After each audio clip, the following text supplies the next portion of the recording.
Hey, everybody. Welcome into the It's Official podcast. Jeremy Plonk here, representing First Bet and Express Bet. We'll tackle 5 hot topics in horse racing this week. An interesting week in racing. Del Mar now in the rearview mirror, but the Keeneland sales are in the midst right now. Tomorrow's prospects being purchased for big dollars, 7 figures on quite a few of those. It's Canadian Triple Crown second leg day today on Tuesday, as the Prince of Wales Stakes at Fort Erie goes a little bit later today. And of course, a lot cooking, the big race at Fort Erie. We got the jockey situation between the Oklahoma Thoroughbred Association and the riders at Remington Park Resolve. Full riders expected back there this week. No more walkovers and short fields there. So that dispute has been solved. So we've got a lot to talk about this week. We'll talk about some on-track, some off-track issues affecting those of us who watch and wager on the races. Let's start things off as we do each and every week with our Goosebump Award. Which race got us most excited, got us up out of our seat, got the hair standing up on our arms?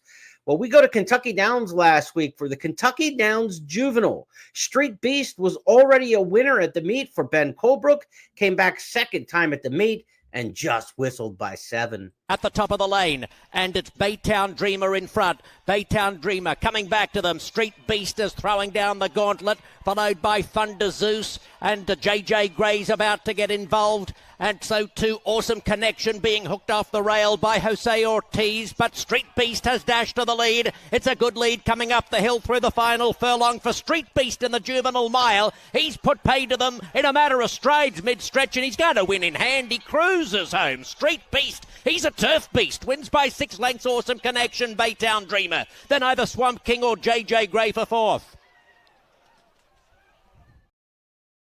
Dominant performance in the gallop out there by the 2-year-old son of Street Sense.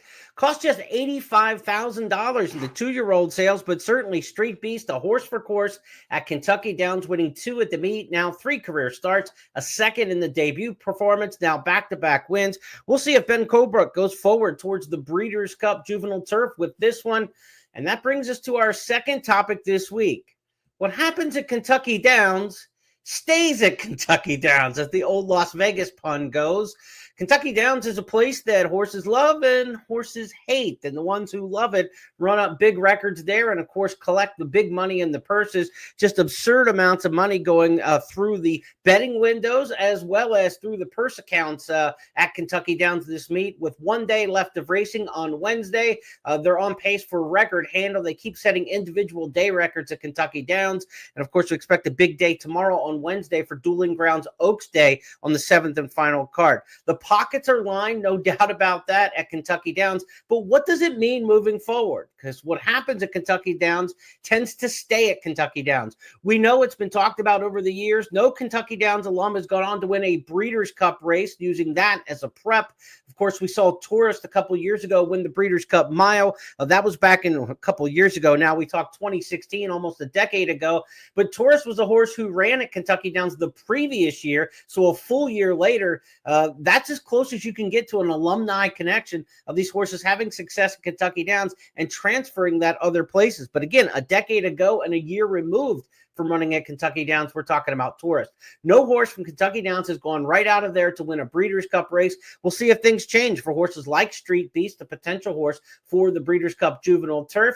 And also just looking at the Grade 1s coming up with Keeneland on the horizon and the Breeders' Cup preps leading in and any Breeders' Cup division. I went back at the BetMix database and ran some stats, and these are really kind of mind-blowing. Over the last 10 years, horses coming out of Kentucky Downs races are 9 for 166 in Grade 1 races. That's 5% win rate, only 17% in the money. They just don't bring that Kentucky Downs form at the highest level and have success in Grade 1 races. In fact, the last horse to leave Kentucky Downs and win a Grade 1 race in its next start was In Love. You remember In Love back in 2021, winning at Keeneland in the Grade 1 Turf Mile in that race. Then went on to the Breeders' Cup Mile and didn't run very well in there at all. But it was 2021, the last time we saw a horse from Kentucky Downs win a Grade 1 out of that meet. So again, 2022 blank, 23 blank, 24 blank. In fact, 57 runners since In Love 0 for 57 in grade ones coming out of the Kentucky Downs meet. That's all ages from 2-year-olds up through the ladder in their subsequent start. We'll see. Can we get one this year at Keeneland in the fall? Can we get one at Churchill Downs? No grade ones during the Churchill Downs meet. So Keeneland in the fall into the Breeders' Cup or maybe into the winter season. Some of the races in Southern California still grade one quality towards the end of the year that maybe some of these Kentucky Downs alumni will run in. If you're handicapping Kentucky Downs horses moving forward, the Churchill Downs meet coming up that starts later this week. Churchill Downs will open on Friday for their September meet. Horses in the last several years at Kentucky Downs, 11% winners when they come back and run at Churchill Downs. So 1 out of 9 win. Kenny McPeak, Joe Sharp have had the most success during the Churchill Downs meet. So if you're playing the Kentucky Downs horses running at Churchill in September, about 11% of those will be winners, and Kenny McPeak and Joe Sharp, the 2 trainers to watch.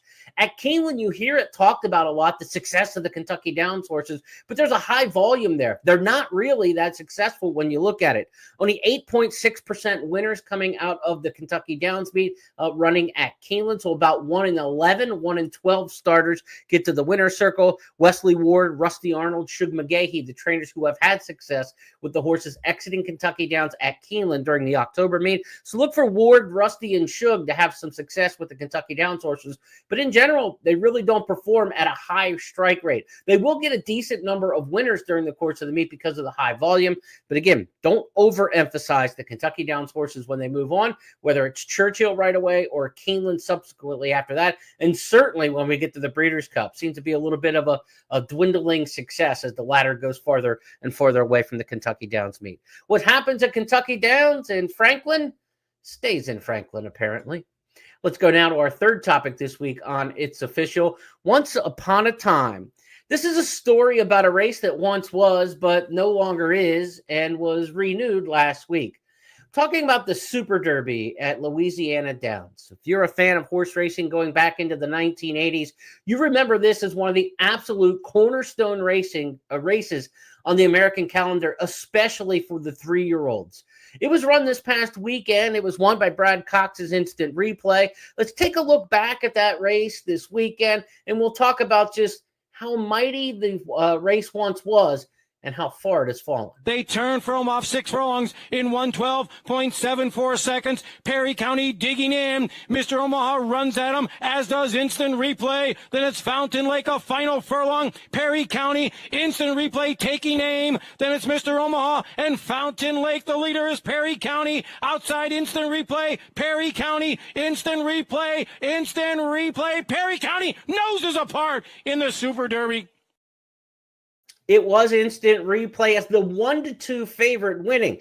To put a little perspective, the 1-2 favorite in this year's edition of the Super Derby was a horse 5th in the Indiana Derby and 3rd in the Louisiana Derby earlier this spring. That made you an odds-on favorite in the Super Derby.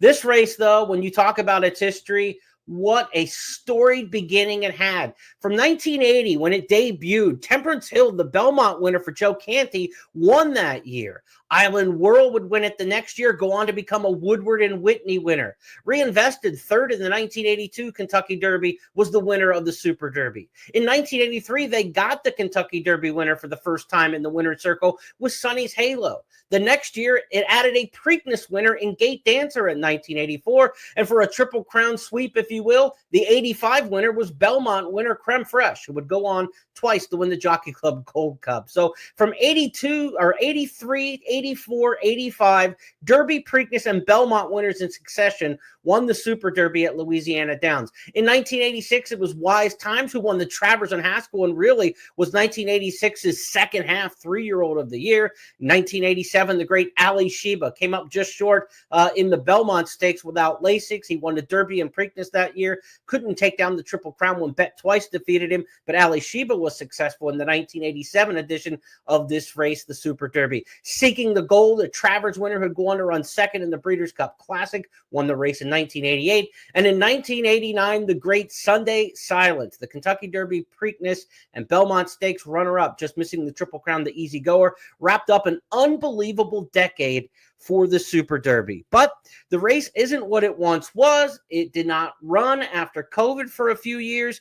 They raced as a Grade 1 from 1983 to 2001, not listed on that. And right before the race lost its Grade 1 status was the 2000 winner of the Super Derby. That was Tisnow. So just a phenomenal history of the race up through its first 20 years. But it has fallen on hard times. It came as a turf race during the mid-2010s. Again, after COVID, it was canceled for a couple years. They brought it back here recently. They're trying to resurrect the Super Derby, but it's not what it once was. And I don't think it'll ever get back to that level because of the competition of other races now. You go back to the 1980s and the 90s and the early 2000s. Yes, there was a Pennsylvania Derby, but it wasn't anywhere on the level that the Pennsylvania Derby is now. Pennsylvania Derby now a Grade 1 7-figure race, and really kind of right here at the end of September in that same kind of time span that we're looking at for a race like the Super Derby. Races like the Indiana Derby didn't even exist. Of course, the Indiana Derby wasn't inaugurated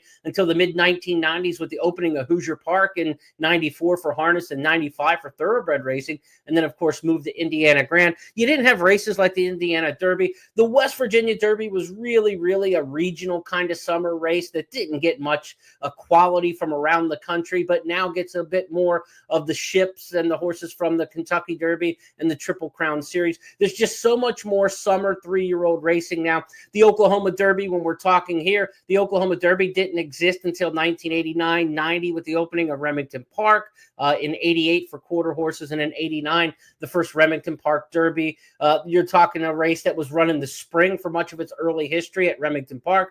That now the Oklahoma Derby, and that race, of course, in the fall in September. Again, so you're competing for horses now with races for the Super Derby that either were on different parts of the calendar, different levels of regional intrigue, and now races that just didn't even exist at that time when the Super Derby was so strong. But I want to tip my cap this week to the Super Derby's history. If you're a longtime fan of the sport, you just know how great this race was. And it's also a cautious reminder out there that what is great today doesn't have to be great throughout the course of history. We can't take for granted great races and think they're always going to be important. Schedule changes, calendar changes, ownership management changes. You know, the DeBartolo Corporation owned Louisiana Downs back in its Super Derby beginning in history. And of course, the late, great Eddie DeBartolo Sr., he passed away, turned over the tracks to his family. His family ended up selling the racetracks off. They owned many racetracks around the country back in that time. So ownership groups change. A lot of casino interest now in the various racetracks that have interest in the casino operations and not necessarily putting on big race shows. It looks like the staff at Louisiana Downs and the management there is trying to get that event back a little bit. They did a lot in terms of trying to build the on-track audience for the Super Derby. But keep in mind, when this race was run way back in the 1980s, they handled about $4 or $5 million on the card. The handle this week was under $1 million.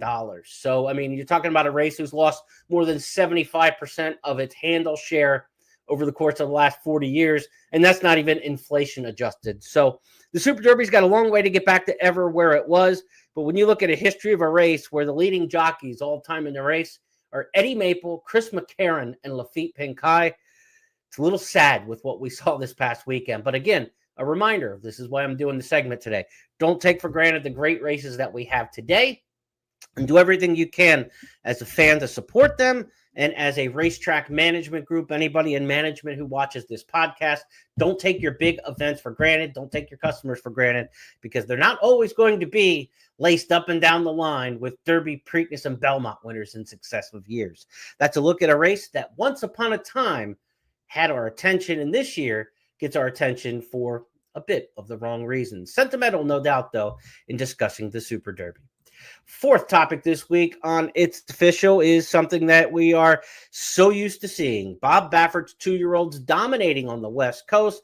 He had a 1-2 finish and winning the Del Mar debutante for the fillies over the weekend at Del Mar. And he had a 1-2 finish in the Del Mar Derby, as you would expect, winning that race for the 19th time. Let's go back to his stablemates. In this one, we're going to see Brant and Desert Gate putting on the show to the wire in the Del Mar Futurity. 21.88 was the opening quarter for the Gray Brant, who leads the way into the far turn by a length and a half. Balboa continues to track in second. On the outside is Litmus Test. On the rail, Desert Gate. And right behind them, Civil Liberty is only 2 lengths off of Brandt, who leads the way midway on the turn through a 44.53 half mile. Brandt arrives at the quarter pole in front. His lead is about a length now. Desert Gate comes one off the rail to confront him at the top of the stretch. And they're joined by Litmus Test on the far outside. And they're into the stretch, and Brandt is put to the test by Flavian Pratt. Desert Gate in one. Hernandez making a race of it on the outside. Brandt is in front at the 16th pole. Desert Gate doing his all, but second best to Brandt in the Del Mar Futurity. He won it by a length. Desert Gate was second, Civil Liberty and Litmus Test. Of course, we saw Baffert last year go 1-2 in the Breeders' Cup Juvenile in a year where people didn't think he had the strongest hand. Citizen Bull pulling an upset on Breeders' Cup Day at a nice price. Will the East Coast horses be able to raid and take down Baffert this year at another Del Mar Breeders' Cup? He'll have the home field advantage, no doubt, on the West Coast, and 2 horses there, certainly well proven over the track. Brandt, Desert Gate. When you looked at Brandt in that race in the head-on, of course, a lot of people made note of this on social media. A very obvious front left paddle with his foot that kind of swims out like this. Not the most efficient mover, and a horse that's going to be difficult to keep sound over a long period of time. Is Brandt a Kentucky Derby prospect given that? Maybe not. But is Brandt an outstanding 2-year-old right now who could get a mile and a 16th in the Breeders' Cup Juvenile? Very possibly so. You can kind of take your knocks on him, but as fast as he went in that race and still finished up and held off a stablemate who was stakes experienced, a bit compromised at the start with the stumble, no doubt, for Desert Gate, who ran well here. But as is the case on Twitter, if you watch the feed of your Twitter feed and people in horse racing, they're more enamored with the runner-up in races than they are the winner, more often than not, it seems like. That's kind of a Twitter trend. And, it's kind of like being a football fan. They always say that the most popular player on a football team is the backup quarterback. Everybody loves the backup quarterback because they haven't done anything wrong, and they're the hope that they're going to be the one who kind of can come in and save the day, right? And everybody gets angry when the starting quarterback makes some mistakes or boneheaded throws, decisions, and everybody screams they want the backup. It feels the same way when people watch horse races a lot of times, where the runner-up is the one they seem to get most enamored with. Like, oh, yes, the winner was okay, but the best horse in the race was the runner-up because XYZ. Well, they're not the starter, they're the backup, and they weren't the winner, they were the runner-up. And sometimes I think we get a little bit projective with the runner-ups in races and want to think they would have changed the result. And of course, when you're able to flip that result as a horse player, that's usually a good thing pari-mutually, because the winner is going to get bet back probably harder than the horse who ran second. So if you're trying to find value and you can find a good reason why you think the runner-up is the better horse moving forward, it can be productive. But it seems to be a rubber stamp for a lot of folks who just look at it and say, I want the runner-up next time. I want the runner-up next time in many cases. I'm not so sure that when we get to the Breeders' Cup Juvenile, we've got some time. I don't think we're going to see either one of these colts again. I think they'll both train up to the Breeders' Cup. There's going to be a lot of talk amongst racing media and people on Twitter and kind of the inside, not necessarily insiders, but the fans who are really invested in the game. There's going to be a lot of talk that Desert Gate's probably the Baffert horse that you want. I'd caution against that. I think Brandt is really exceptionally talented here as a 2-year-old, went really fast in this race. And remember, as fast as he went in this race, 43, 44 and change, when they go 2 turns, that's going to slow down considerably, and that could give him a lot more in the tank. That paddling action and getting a mile and a quarter and staying sound all the way through next year, we saw how the Baffert horses tend to go by the wayside, and he runs through a lot of them from January and February when he's dominating races like the Sham and the Lewis and races like that on the Santa Anita calendar, the Futurity at Los Al in December. When he's running through those horses like that and they still don't make the Kentucky Derby, he has a lot of drop-off in his stock. I would not be surprised if Brandt does not make the gate for next year's Kentucky Derby. He's a longer shot to make it than he is to get there probably and not get there. But that's almost every horse, right? I mean, if you're just saying make the starting gate now, you're probably way less than 20% chance for any horse you talk about right now of making the gate for the Kentucky Derby. But Brandt does not feel like a Kentucky Derby horse. But I think tossing him right now to the Breeders' Cup Juvenile is a bit of folly. And I think that's a bit of projection, just wanting that second horse moving forward. Now, there is a lot of action on the East Coast already had taken place of good 2-year-olds that we've seen. We've seen Ewing, we've seen Obliteration, some really good ones go through the Saratoga meet. Ted Nafi winning the Hopeful Stakes. Time to Dream, a really impressive 17-length winner, I believe it was, 15 plus. When he broke his maiden for Tom Amos at Saratoga. There are some really good East Coast 2-year-olds this year that are going to be heading west. We thought that last year, though, too. East Avenue, Chancer McPatrick, that group was supposed to go out west and take care of Baffert, and it didn't work out so well. So when we get to the Breeders' Cup Juvenile, we'll have a race to really talk about in handicap this year because there are a lot of good options. Let's look at some of the races to come before we get to the Breeders' Cup Juvenile in this 2-year-old colt division on the third. We've got the Iroquois Stakes coming up this Saturday at Churchill Downs. Opening day at Churchill is on Friday. The road to the Kentucky Derby begins with the Iroquois Grade 3 Stakes at Churchill coming up on Saturday. First points qualifying towards the 2026 Kentucky Derby will go in that one. The Iroquois Stakes is a race that includes the Juvenile, Ellis Park Juvenile, 1-2 finishers, Comport for Eddie Keneally, and Spice Runner for Steve Asmussen. They ran 1-2 in the Ellis Park Juvenile. They're the headline runners in the Grade 3 Iroquois Stakes coming up on Saturday. 36 races on the Racing to Kentucky Derby series worth points in the U.S. This is the first of those 36, plus you got the points preps in Europe and Dubai, as well as Japan. But 36 U.S. races will have points for the Kentucky Derby, beginning with the Iroquois Stakes this weekend. Then October 4th is the big day for the 2-year-olds in Grade 1 company. The Champagne around 1 turn at Aqueduct, the Breeders' Futurity at Keeneland, a 2-turn race, and the American Pharoah at Santa Anita, a 2-turn race as well. Those are the 3 major preps still to come in October. The Iroquois Stakes will get it all started this weekend, Saturday at Churchill Downs. That's a look at the 2-year-old division. We'll look at more Breeders' Cup divisions as we get a little bit closer to the event and the preps start to really roll in here in September and October. This weekend at Woodbine, they'll run some big races towards the Breeders' Cup Juvenile Turf and Juvenile Fillies Turf. So look forward to those 2-year-old grass races on the Woodbine Mile undercard. And of course, the Woodbine Mile, always a major and important stepping stone towards the Breeders' Cup Mile. That's this Saturday at Woodbine. We wrap things up with our Stars of Tomorrow segment. And like I mentioned on big stakes days, a lot of people kind of get more excited about the runner-up than they do the winner of races.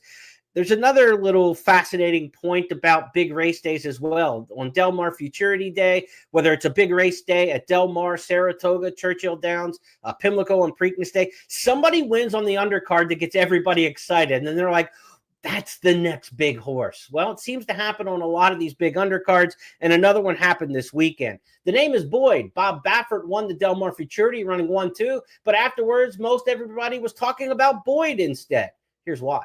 From second, Send It Mo third. The others are well behind. They're into the stretch, and it's Boyd. Boyd drifting in through the stretch. Got close to the rail, but he's got a 5-length lead. Cactus Charlie and the others have been left behind as Boyd sails home to victory in his debut. In hand and in command by 6. And then it was Cactus Charlie second. Third is close. Cherokee Nation or Sharon's Maxfield.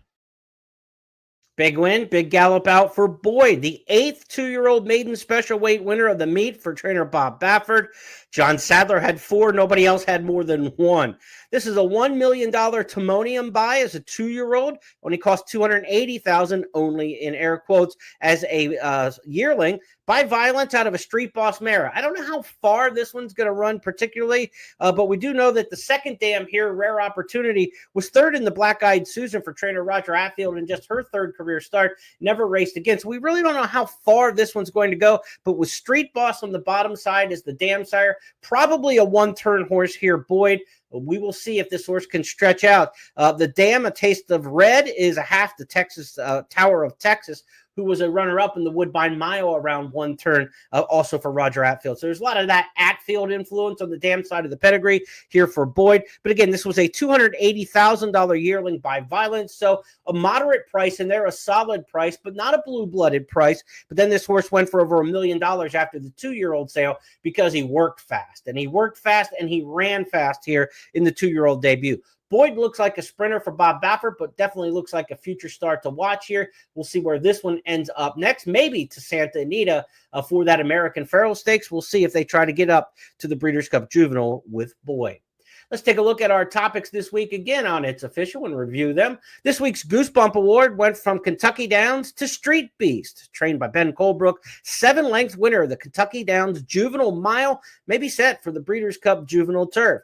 But we caution with our second topic, what happens in Kentucky Downs tends to stay at Kentucky Downs. We looked at the percentages of horses coming out of those races in grade ones, to Churchill September meet, to the October meet at Keeneland.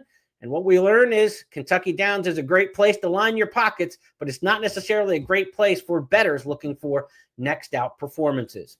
Once upon a time, the Super Derby at Louisiana Downs was as good as it gets in the 3-year-old division, literally in the 1980s on par with the Travers Stakes in terms of its roll call of winners. But the mighty have fallen. It was run back this weekend, won by Brad Cox's instant replay. A cautionary tale of embrace what we have today and don't take for granted the great stakes.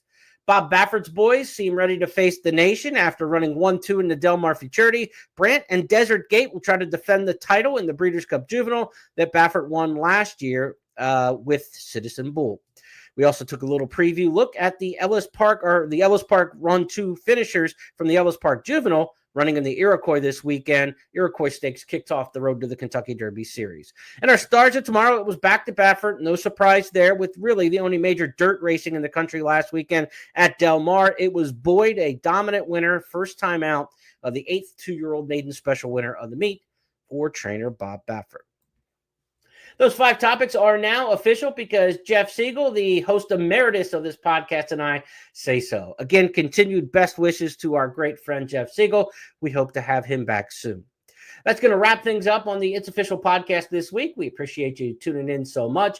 Be sure to like and follow this on our audio channels and our video channels and help us grow the audience for the It's Official podcast, those following on YouTube and on X, and also on our traditional audio podcast channels. On behalf of everybody with First Bet and Express Bet, I'm Jeremy Plonk. Have a great week. I'll see you on Friday when guest handicapper Scott Shapiro joins me for the First Call podcast. We'll preview some weekend races, including the Woodbine Mile and that Iroquois at Churchill Downs. Take care, everybody.